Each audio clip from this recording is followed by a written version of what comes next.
It's the Chronicles of a Gooner, it's the Arsenal podcast, and we are live.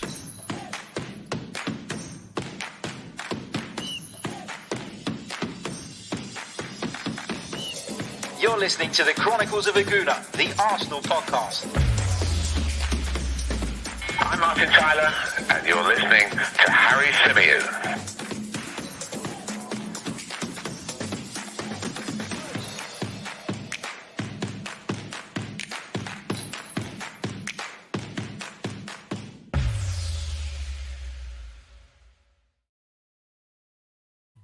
Hello, good evening, happy Friday evening, and welcome back to another live edition of the Chronicles of a Gooner, the Arsenal podcast, brought to you by 90 Min. As ever, I'm your host Harry Symeou, and on this edition we got plenty to get through. We're going to be discussing Arsenal's financial results.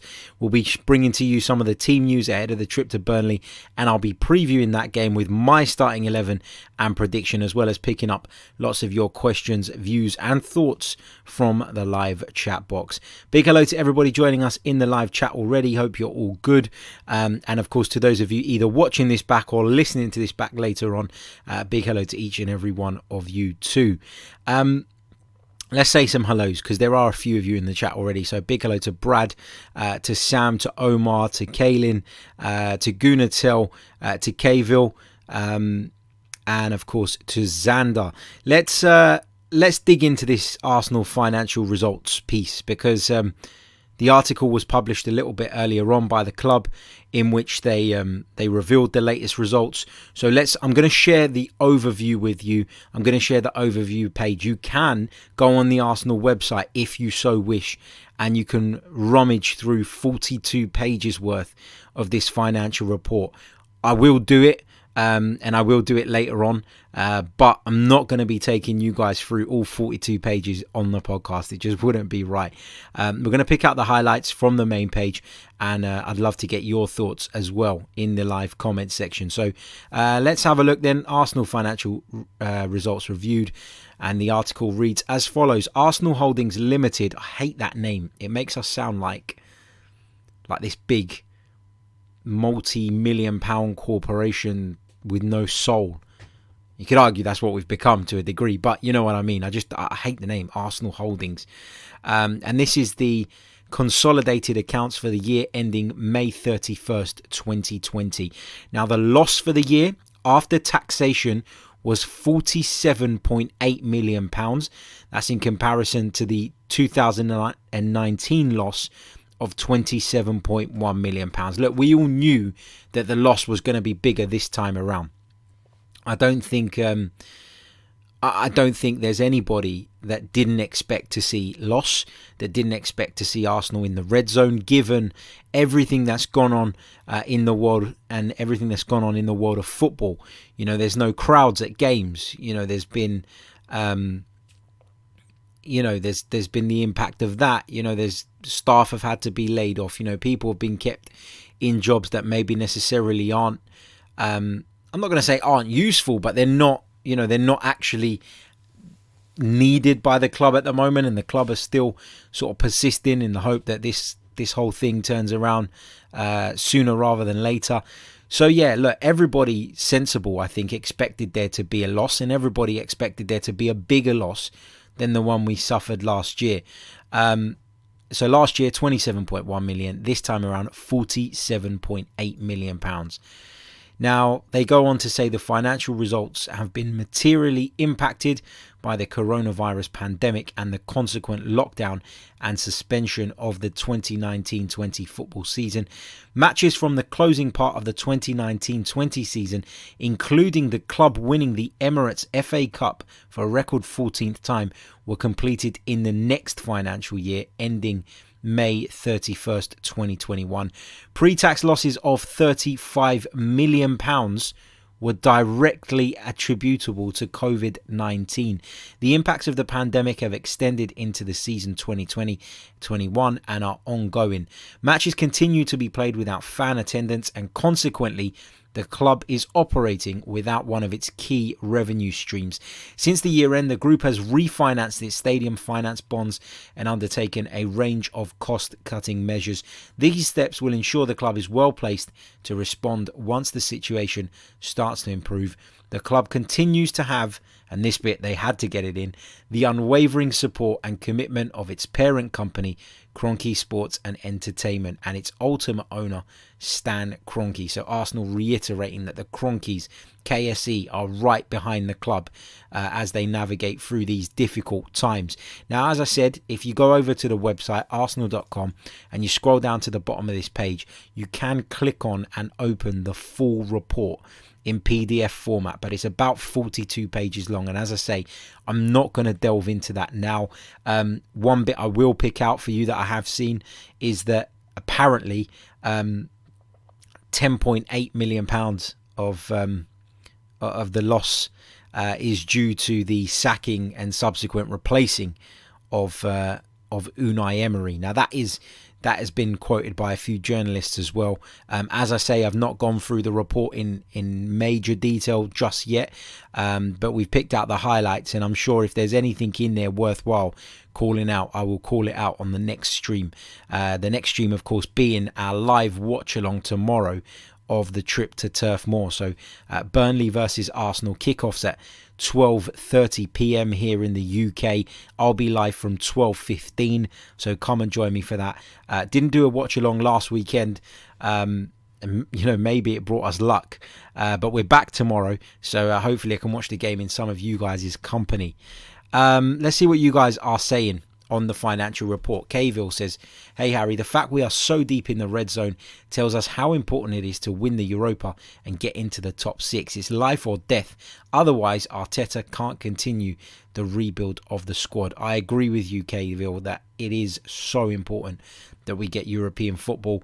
I've seen people kind of toying with the idea of, but if Arsenal don't get in Europe, then at least we'll have a better crack at the Premier League. We won't have to contend with midweek fixtures and the Thursday, Sunday turnaround. And I get all of that. But from a financial aspect, Arsenal not being in Europe would be a disaster. And ultimately, I think we all agree that in order to get back to where we need to be or where we want to be, we need investment. And the only way that investment is going to come is if Arsenal are picking up revenue from the European competitions. Big hello to everybody else joining us in the chat. Hope you're all well. Steffi NYC Gooner says, "Harry, I think you sent that stomach bug you had a few days ago across the pond to me. I feel much better and glad I can now catch one of your live streams." I hope you're feeling better, Steffi. If I did send it over, I apologise. I got over it pretty quickly, which is the good thing about it. So fingers crossed, if it is the same sort of thing, you'll be back on your feet in no time. Couple of New Yorkers in the chat, says BX Gunners 81. Good to see. Great to see that you guys are joining us from all over the world, and a big hello to John Page as well. What else have we got here? Omar says, "This doesn't surprise me. These aren't normal times and losses were always expected." Completely agree. Sam also said, "Selling players in the summer is going to be massive for us, isn't it?" Absolutely. John says, "Interesting big summer ahead of us." Yeah, it's going to be a massive summer, isn't it? And it's going to in many ways shape what we're capable of achieving next season.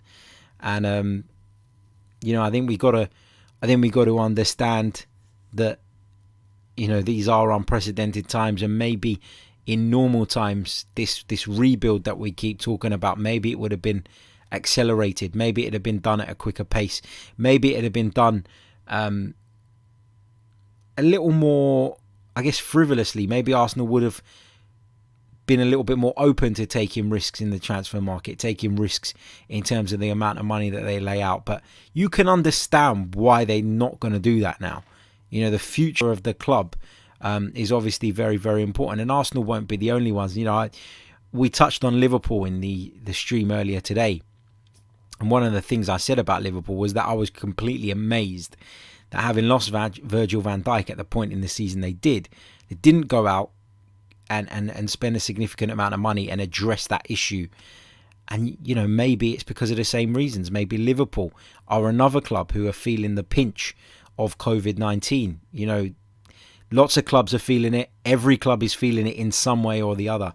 But some of the bigger clubs with the bigger stadiums, with the bigger fan bases, with, the ones who earn a more substantial portion of their revenue from gate receipts are obviously really, really suffering at the minute. So we have to take all of that into consideration when discussing this stuff. Kaylin says we can make a lot of money from selling players. Yeah, look, there are a few assets at Arsenal that we could potentially sell and raise funds. The ones that come to my mind would be Hector Bellerin, Alexander Lacazette, Matteo Guendouzi, Lucas Torreira. You could probably raise 75 million pounds from those guys. And if you can do that, and Arsenal as a football club can top that up a little bit, then there's no reason why we can't go on and have a decent window. And it's not just about who spends the most money. In some cases that works. You only have to look at Man City, Chelsea, etc. But it's about spending money wisely. Arsenal have spent money in recent years, but they've spent it badly. And that's been the problem. It's that the issue's not been the amount, it's been the way it's been spent. And that is obviously, first and foremost, most important. Sam says, I can see it being really hard to find buyers with clubs not having lots of money to spend on players, especially foreign clubs without the PL money. Yeah, and it's a really good point. And that's why, when I talked about Matteo Guendouzi earlier and Arsenal have are rumoured to have set a £25 million price tag for Matteo Guendouzi. That's why I turned around and said it's all good setting that price tag, but you've got to be aware that you're probably going to do a deal at a much less amount. And as I said with Guendouzi, in his case where we signed him for £7 million, if we get 15 million for him, we'd still have done incredibly well. We'd have more than doubled our money. But you got to be realistic, and Sam, you're spot on about the state of the transfer market. Not just what Arsenal are able to do, not just what the Premier League clubs are able to do, but those on the continent as well, who you'd imagine will probably be the most likely to come in and take the likes of Laka, the likes of Torreira, the likes of Guendouzi, if we're able to move those guys out the door. Brad Richardson talks about the fact that there'll probably be a lot of loans with obligations to buy. Yeah, I think that'll probably be an option that the clubs will use as they look to get creative in the upcoming transfer window, for sure. I think that will become a more common thing, certainly. Let's talk about the team news ahead of the game against Burnley. Obviously, big one in the Premier League as Arsenal look to try and close the gap on that top six. Burnley needing the points for very different reasons, obviously looking to create a greater distance between themselves and the drop zone. But in terms of team news, all we've got is Emile Smith-Rowe. And he was obviously injured in the game against Leicester, went off before half-time with a hip problem. There was worries about that and the severity of that. According to the club, according to Mikel Arteta, a scan has taken place and it's been found that there is no significant injury to Emile Smith-Rowe, but it's not certain that he will feature in the game tomorrow at Turf Moor. So we're going to have to wait and see. He's going to continue to be assessed. That's the official word from the club. And then they will make a decision as to whether he's fit and able to participate in Saturday's game. The other bit of update from the club was with regards to Alex Runarsson, who has recovered from a knee problem and is back in full training.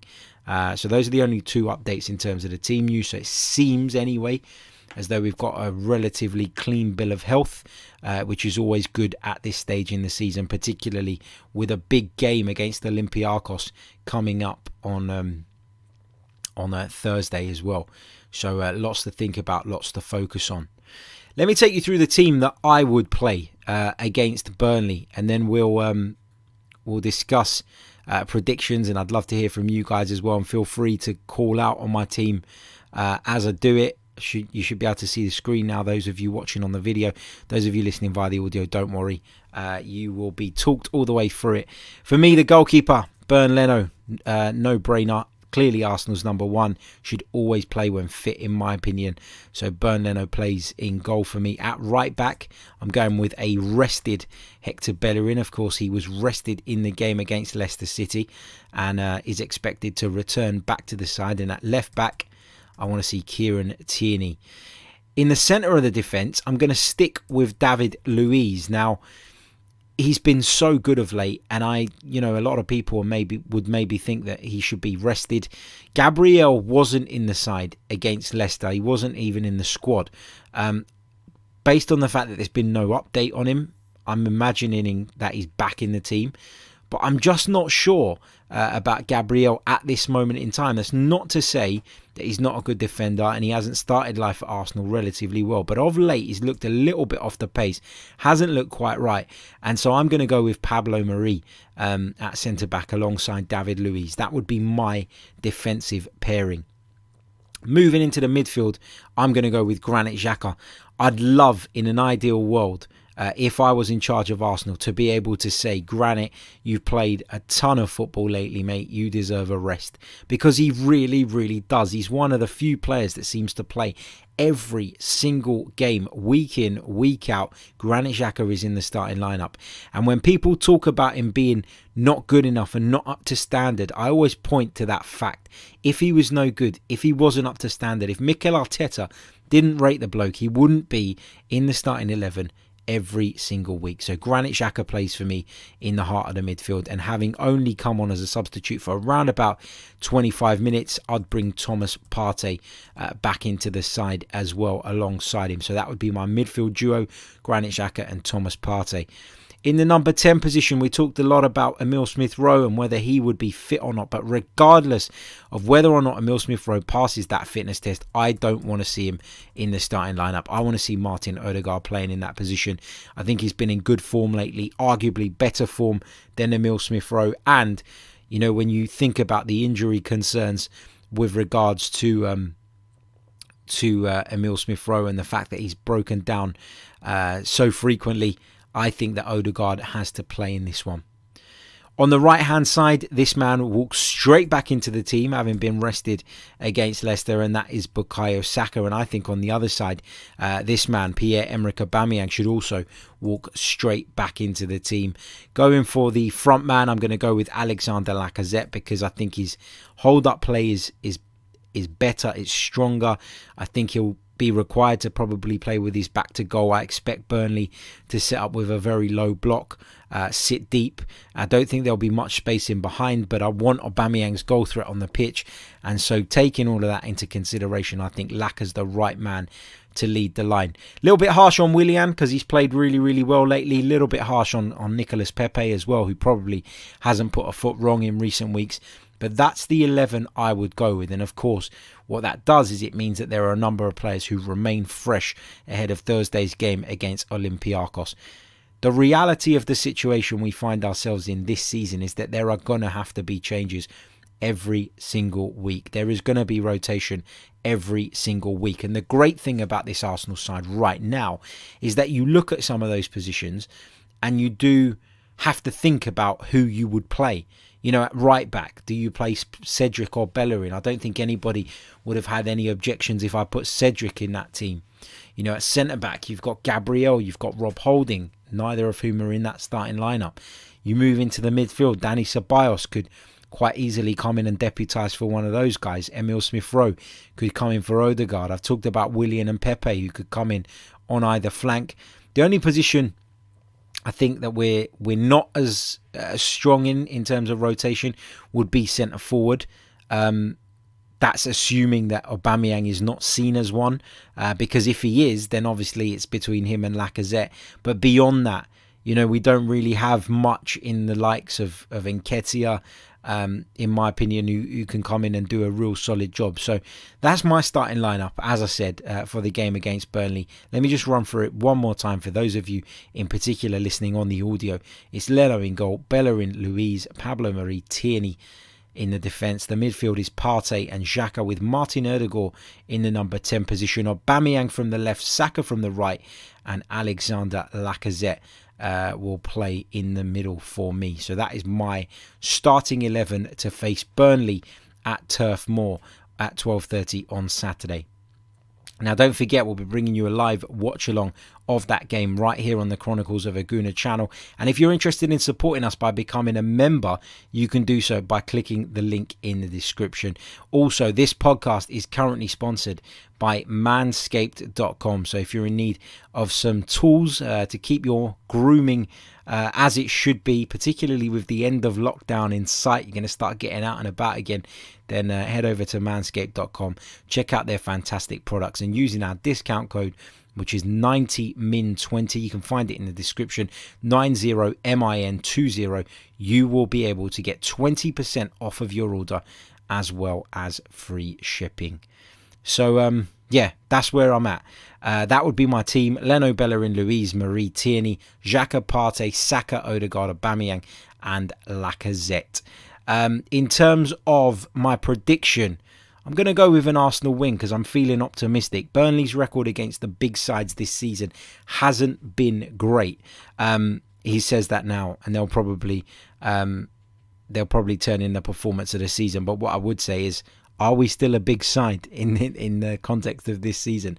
Maybe not. So maybe that doesn't bode well for us. I don't know. Who knows? But yeah, I'm going for an Arsenal win, and I'm going to go for a 1-0 to the Arsenal. That is my prediction. Famous old result, 1-0 to the Arsenal. Get your predictions in the live chat, and I'll pick out a few of those before we wrap up today's stream. It's not a long stream this evening. Not as long as normal, just due to partly work commitments and partly because it's Friday night. And yeah, looking forward to chilling out ahead of a big weekend of football. Lots of coverage coming your way right here on the Chronicles of a Gooner. As I said, live watch along. The review show will come on Sunday because I'll be shooting straight off to work after the game.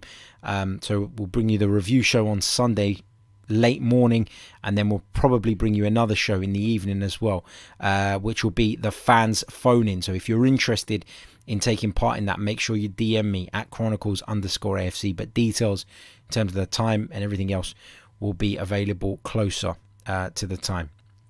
Let's see some of your predictions here. Said Abdullah has gone with 3-0 to the Arsenal. Chris Pantelli says he would personally bring on Oba, Partey and Saka later on in the game. He says 2-1 to the Arsenal on Thursday. Arsenal 2, Olympiacos 0. How many times are you going to put us against Olympiacos, man? I think you meant 2-1 against Burnley, and then 2-0 against Olympiacos, 3-1 against Spurs, and then a 2-1 win in the second leg against Olympiacos. I'm assuming is what you meant there. What else have we got in terms of your predictions? The chat box is completely updated. Did I give you this one already? Yep, 3-0 from Said Abdullah. Alex McCarthy says 1-0 Arsenal, Saka with the goal. Omar says 2-0 Arsenal. He says he's confident. Xander's gone 3-0 Arsenal. He's even gone as far as naming the goal scorers: Pepe, Aubameyang and Saka. Omar says you wouldn't start Cedric, Harry. No, I wouldn't.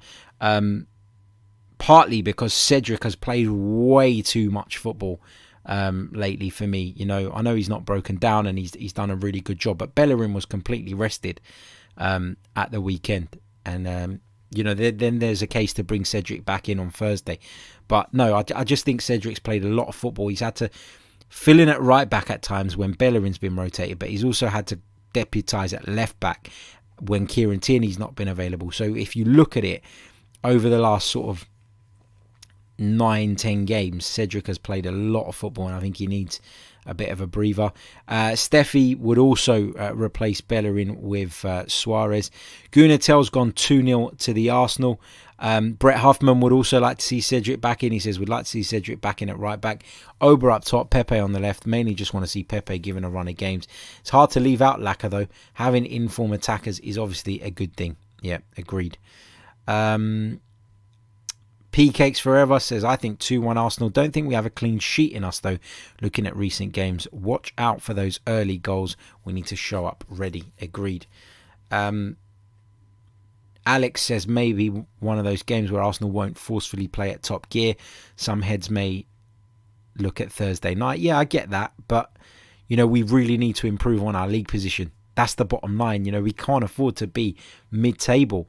And it only takes one bad night for you to crash out of the Europa League, and then ultimately Mikel Arteta's season will be judged, won't it, on where he finishes in the Premier League. So I think he's got to try and maintain focus on both at this moment in time. Even if we're not going to finish in the top six, even if we're not going to qualify for the Champions League via the league route, there has to be an attempt, an effort to improve on what is currently an unacceptable league position.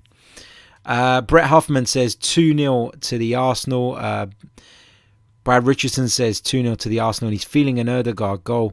Gooner Tell says Bellerin not committed now. Bin him off, same as Balogun. Double standards otherwise. This whole Bellerin debate, right? I mean, he considered. We've learnt that he apparently considered moving on last summer, and he was talked out of doing it by Mikel Arteta. So obviously Mikel Arteta wants him around the place. Obviously Mikel Arteta wants to keep him at the club. What I would say is there's been nothing in Hector Bellerin's performances that suggests to me that he's not committed. Maybe in his mind he's looking at moving on elsewhere, but these are professionals, and unless I like to think that word professionalism is applied at all times. And as I say, I've been given no indication based on watching Bellerin this season that he's not committed. I'd argue that at times he's not been good enough, but that's been the case throughout his Arsenal career. It's not a new thing. So I don't necessarily think the rumours linking him with a move away are particularly damaging or particularly impactful on his level of performance. I think you're getting what you get from Hector Bellerin. I know you're kind of saying it tongue in cheek, like the whole bin him off, same as Balogun, otherwise it's double standards. The difference here is that one has been a loyal servant to Arsenal for many, many years and has performed in the first team for many, many years, is being touted by the likes of Paris Saint-Germain and Barcelona, and the other one is a kid who's never proved himself. Done a couple of decent bits and pieces in the Europa League against very, very weak opposition, but that's about it. So the two for me are worlds apart in terms of where they are in their footballing careers, and that's why my treatment of the two would be different, if I'm honest. Josh has gone 2-0 to the Arsenal. Ekene says this will be a low block. I wouldn't play Oba, he can't pass, but he's still gone with 3-0 to the Arsenal, and he says Laka, Pepe and Saka will be the goal scorers. Arsenal 17 says, what about giving Holding another match break for Luiz? I just think that Luiz has made himself so important. He's a bit like Granit Xhaka at the moment, whereby he's so important to the team, and he's obviously important because he is seen by the boss as a leader, like Xhaka is, like the likes of Bellerin are, like Aubameyang is. And I think that the manager will continue with David Luiz, and I think David Luiz is in good enough shape to recover between Saturday and Thursday. So I'm not too worried about it at this stage. But I understand where you're coming from, and I do feel like Rob Holding's been a little bit unlucky, right? Because he had a decent spell in the team, but David Luiz has just been on another level lately, and I think David Luiz at his best is far better than Rob Holding at his best. And you've got to talk about balance in the team as well. When Rob Holding established himself a little bit earlier on in the season, we were talking about the fact that he had established himself as the right centre back. But with Pablo Mari and Gabriel available now, that right centre-back position is very much between David Luiz and Rob Holding. And right now, there's only one winner of that contest for me. Chris Pantelli has gone 2-1 to the Arsenal, and he's gone with Ødegaard and Mari as the goal scorers. Mr. George has gone with 3-1 to the Arsenal. I love this one from Xander. If Bellerin scored the winner in the EFL final, then left, could he be considered a legend? Absolutely for me. But I know that comment will boil a lot of piss in the live chat.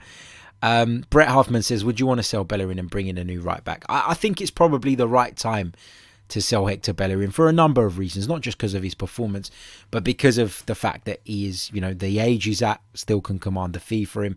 Obviously, we know there's interest, and he's one of the sellable assets that we have, but he's not so good, Hector Bellerin, that you can't replace him.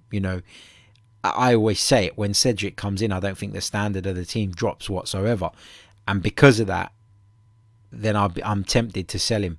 But the right money's got to be on the table. He's got a couple of years left on his contract after this one, and it would feel like the best time to get the maximum value for Hector Bellerin. So yeah, I'd certainly consider it, but the money's got to be right. But if it is, you won't see me crying over Hector Bellerin. But I do have, I would say, more respect from him than the average Arsenal fan does, which is a shame. But it's just the way it is. He's a character that seems to divide opinion. What irritates me is that a lot of that opinion is based on what he does off of the field, and that shouldn't be part of the debate. But anyway, so that's where we're at ahead of the game against Burnley. As I said, come join me tomorrow for the watch along live from 12:15. Be covering that big game at Turf Moor. Quickly run you through the team once more. The team that I've selected. Remember, this is the team I would select, not necessarily the team that Mikel Arteta is going to select, so I don't want a bunch of DMs telling me that I got it wrong. This is the team that I would go with, and it's Burnley in goal. Hector Bellerin at right back. David Luiz and Pablo Mari will be the central defensive pairing, with Kieran Tierney at left back. In midfield, I've gone for the double pivot of Granit Xhaka and Thomas Partey, with Martin Odegaard playing ahead of them in the number 10 position. Pierre-Emerick Aubameyang from the left, Bukayo Saka from the right, and Alexander Lacazette will lead the line. So that is my starting lineup, and I've gone for the famous old 1-0 to the Arsenal. Quick reminder, this podcast is sponsored by manscaped.com. Head over to the website, click the link in the description below, and enter our discount code, which is 90min20, to get 20% off your order, as well as free shipping. If you fancy supporting the channel and getting access to some extra content, you can become a member by clicking on the link in the description. And as well as doing all of those things, it would be very much appreciated if you would smash the like button. It only takes a second, doesn't cost a thing, but really, really helps the channel. So thank you in advance for your support. Right, gonna leave it there. That concludes our review of the financial report and a brief look ahead to the game against Burnley. As I said, plenty more Arsenal content coming in your direction over the course of the weekend. So until then, enjoy your Friday nights, have a good one, and we'll speak soon. Cheers.